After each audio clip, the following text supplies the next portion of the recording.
Market expert को भी show में शामिल करते हैं। आज आपके सवालों के जवाब देने के लिए हमारे साथ जो खास मेहमान जुड़ रहे हैं वो है माया एडवाइजर अल्फा के राजेश भोसले।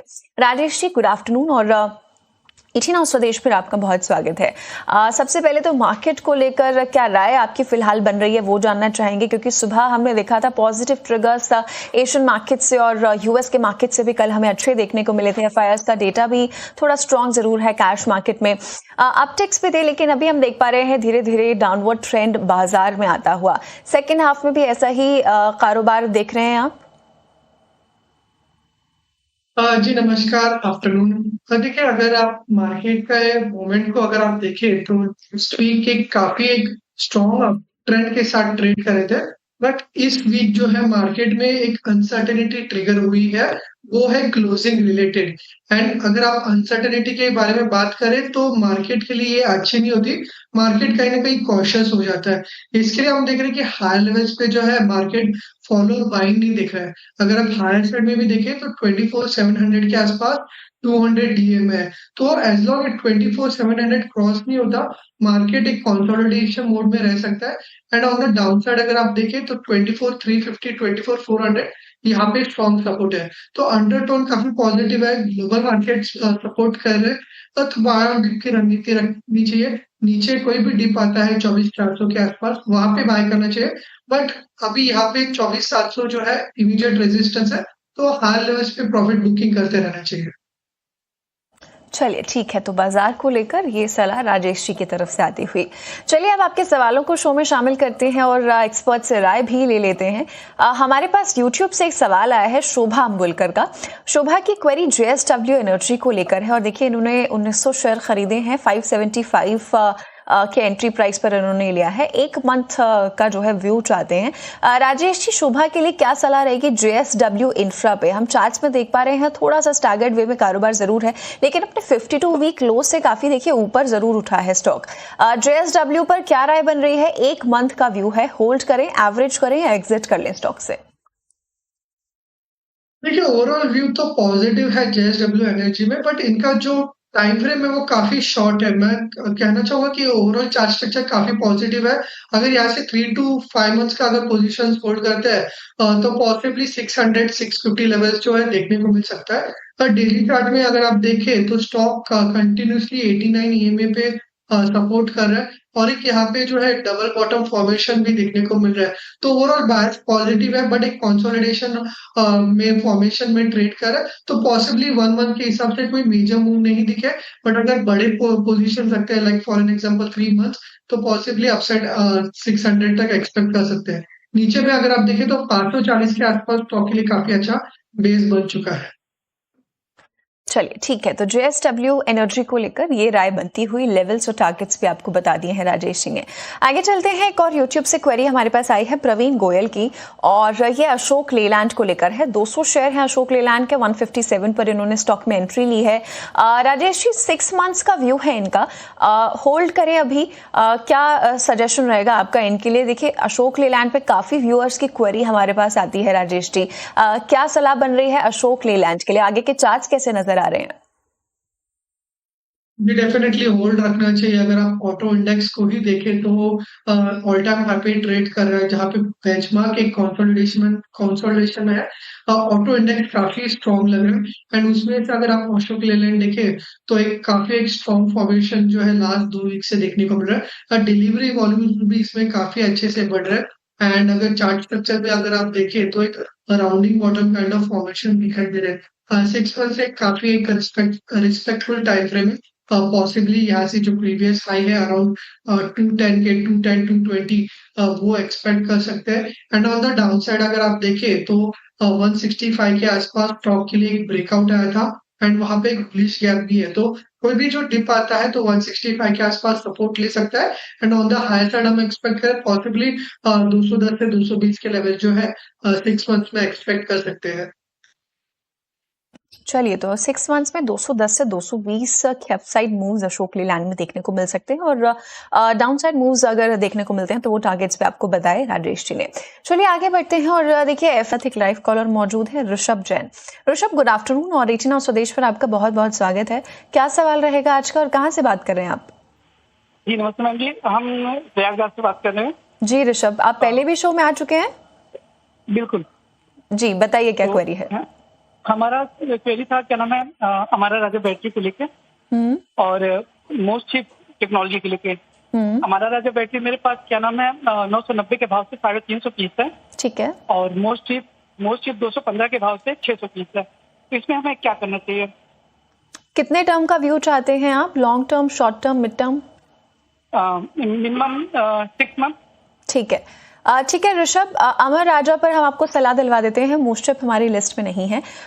राजेश जी, अमर राजा के चार्ज देखिएगा, 350 शेयर्स इनके पास, 990 पर इन्होंने एंट्री ली है और नुकसान इस वक्त हो रहा है करीब 14,000 का, क्योंकि इनके बाइंग लेवल जो है वो थोड़े ऊपर के हैं। अभी देखिए 948 से 49 के रेंज में इस वक्त अमर राजा कारोबार करते हुए नजर आ रहा है। क्या राय बन रही है? 6 मंथ्स का व्यू है इनका। जी देखिए, हाई लेवल की बाइंग है, बट इन्होंने ऑलरेडी जो पेन है वो देख लिया है। स्टॉक रिसेंटली 665 का जो लो है वो भी टेस्ट किया था। बट अभी अगर आप चार्ट स्ट्रक्चर देखें तो काफी पॉजिटिव है। अगर आप मल्टीपल हाई देखें अराउंड 920 के आसपास, तो उसे ब्रेकआउट दिया है। एंड अगर आप टेक्निकली देखें तो एक स्ट्रॉन्ग चैनल और एक cup and handle pattern breakout दिखाई दे रहा है। पॉसिबली 6 मंथ के हिसाब से जो प्रीवियस स्विंग हाई है अराउंड 1050 का, तो वो भी रिटेस्ट कर सकता है। तो आप डेफिनेटली बने रहने की सलाह दूंगा मैं। काफी अच्छा चार्ट स्ट्रक्चर जो है इसमें बन रहा है। तो अमर राजा पे बने रहने की सलाह अभी आती हुई। आगे चलते हैं, एक और क्वेरी हमारे पास आई है यूट्यूब से, राकेश कुमार की है, इन्फी को लेकर है। और इन्फी में इन्होंने 523 शेयर खरीदे हैं, 1400 में इन्होंने एंट्री ली है। टारगेट जानना चाहते हैं और कह रहे हैं काफी टाइम हो गया है, कब तक जो है इनको मुनाफा हो सकता है? राजेश जी, क्या राय बन रही है इन्फोसिस के चार्ट्स पर, और साथ ही एक आईटी सेक्टर को लेकर भी अपना आउटलुक दीजिएगा। ये ओवरऑल टोटल आईटी पैक ही हमें एक टर्न अराउंड लग रहा है। अगर आप देखें तो मल्टी ईयर लोज पे जो है एक बुलिश रिवर्सल बना है। अगर आप जुलाई मंथ का अगर आप कैंडल देखें तो एक बुलिश एंगल्फिंग फॉर्मेशन बना था 2022 के स्विंग लो में। ये निफ्टी आईटी के बारे में बात कर रहा हूँ। एंड तो ये इंडिकेट कर रहा है कि over a period of time next 3-4 month जो है आईटी स्पेस में आउट परफॉर्मेंस कंटिन्यू का रहेगा।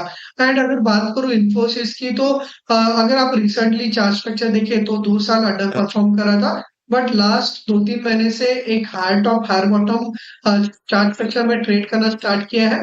एंड काफी समय के बाद 89 ईएमए को भी ब्रेक किया है। तो हमारा व्यू पॉजिटिव बन रहा है इन्फोसिस पे।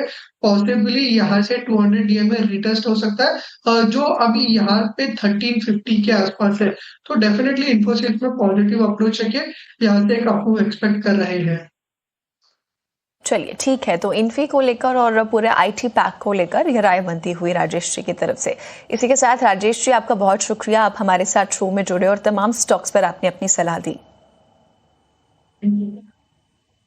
और चलिए फिलहाल योर स्टॉक्स के साथ जो खास मेहमान जुड़ रहे हैं वो है एलकेपी सिक्योरिटीज के वत्सल भुआ, वत्सलापति नरसिंह का। इनका सवाल जो है वो टाटा कैपिटल को लेकर है, और टाटा कैपिटल को लेकर टारगेट और स्टॉप लॉस जानना चाहते हैं। 180 जो है शेयर्स इनके पास टाटा कैपिटल के, और 327 इनका खरीद भाव है। वत्सल जी, टाटा कैपिटल के चार्ज देखिएगा, क्या सलाह बन रही है? 327 पे खरीदा है, इस वक्त 364 के आसपास भाव चल रहा है टाटा कैपिटल का। थोड़ा सा मुनाफा जरूर इस वक्त इन्हें हो रहा है। एक टारगेट प्राइस और स्टॉप लॉस क्या सुझाएंगे आप इन्हें? हम देख रहे हैं चार्ट्स में एक अच्छा मोमेंटम बरकरार है इस हफ्ते, अच्छी वॉल्यूम भी चार्ट्स में जरूर दिख रही है। क्या राय बन रही है, क्या स्टॉप लॉस सुझाएंगे आप इन्हें? जी फिलहाल अगर टाटा कैपिटल के स्टॉक की बात करें तो स्टॉक फिलहाल एक साइडवेज कंसोलिडेशन फेज में अभी स्टॉक चल रहा है। एक अच्छी बात यह है कि स्टॉक में हमें स्ट्रेंथ बिल्टअप होती हुई दिख रही है, क्योंकि स्टॉक अपनी कंटिन्यूसली अपनी जो मूविंग एवरेज है, crucial short term, mid term और long term, in moving average के ऊपर सस्टेन कर रहा है। हालांकि स्टॉक में हमें एक अच्छा मोमेंटम बनता हुआ तभी दिख पाएगा जब स्टॉक क्लोजिंग देगा अबव द लेवल ऑफ 380 के ऊपर स्टॉक में एक अच्छा खासा मोमेंटम बनता हुआ दिख सकता है, और 450 तक के लेवल भी स्टॉक में हमें देखने को मिल सकते हैं। तो ओवरऑल उनकी जो खरीद भाव है वो 327 है आई थिंक। तो उनके पास कंफर्ट लेवल है कि वो ट्रेल कर सकते हैं 350 के स्टॉप लॉस के साथ। तो 350 के स्टॉप लॉस के साथ आप स्टॉक को ट्रेल कीजिए। 380 के बाद आपको स्टॉक में एक अच्छा खासा मोमेंटम बनता हुआ दिख सकता है 450 के लेवल तक। चलिए ठीक है, तो ये राय टाटा कैपिटल को लेकर बनती हुई। आगे बढ़ते हैं, एक लाइव कॉलर हमारे साथ जुड़े हैं, दिकेश कुमार। दिकेश, गुड आफ्टरनून, बहुत बहुत स्वागत है आपका एच नाउ स्वदेश पर। कहाँ से बात कर रहे हैं आप? मैं कड़ी गुजरात से बोल रहा हूँ, नॉर्थ गुजरात से। जी दिकेश, बहुत बहुत स्वागत है आपका, पूछिए क्या सवाल है। मेरे पास यस बैंक के 10,000 क्वांटिटी है, 35 रुपया की पड़तर है। अब इसमें मैं होल्ड कर सकता हूँ, पर होल्ड करूँ या निकल जाऊँ? ठीक है, ठीक है दिकेश, आपकी क्वेरी ले ली है। वत्सल जी, सवाल सुना आपने, यस बैंक को लेकर है, 10,000 की क्वांटिटी है और देखिए 35 पे खरीदा था, 22 से 23 की रेंज में इस वक्त कारोबार करता हुआ नजर आ रहा है। और क्योंकि क्वांटिटी बहुत ज्यादा है इसलिए देखिए नुकसान इस वक्त ज्यादा हो रहा है। ऐसे में भी क्या करें, होल्ड करें, आगे थोड़ा मोमेंटम दिख सकता है यस बैंक में, क्योंकि देखिए नुकसान काफी ज्यादा इस वक्त इन्हें हो रहा है। जी, यस बैंक के चार्ट स्ट्रक्चर की बात करें तो रिसेंटली स्टॉक ने हमें एक कप एंड हैंडल पैटर्न का हमें ब्रेकआउट दिया था। अब स्टॉक उस पैटर्न के नीचे आ गया है, मतलब क्लियरली एक पैटर्न फेलियर दिख रहा है। पर स्टॉक का एक काफी अच्छा सपोर्ट है, 22 रुपए पे स्टॉक का एक काफी अच्छा सपोर्ट है।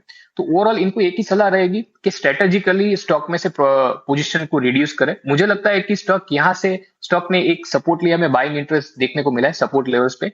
तो जैसे ही सेल ऑन राइज की स्ट्रेटेजी अपनाए, उनको अगर 25 का लेवल मिलता है, 27 का लेवल मिलता है, तो वहां पे स्ट्रेटेजिकली पोजीशन को रिड्यूस करें। और एक स्टॉप लॉस उनको मेंटेन करना होगा 21 रुपए 80 पैसे का। अगर 21 रुपए 80 पैसे तोड़ता है तो मुझे लगता है कंप्लीट एग्जिट ले लेना चाहिए स्टॉक से।